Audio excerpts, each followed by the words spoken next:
Lapit mga kaibigan at makinig kayo.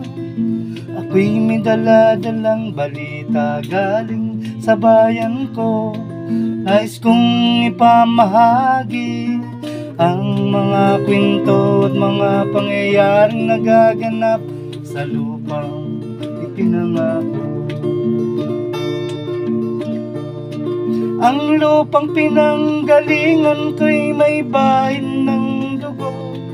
May mga lurong di makalipad na sahaw lang ginto.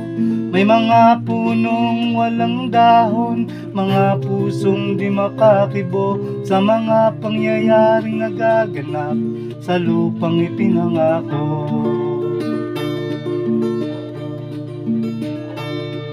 Dati-rati ang mga bukid ay kulay ginto. Dati-rati ang mga ibon singlayan ng tao. Dati-rati ay katahimikan ang musikang nagpapatulog sa mga batang walang muwang sa mundo.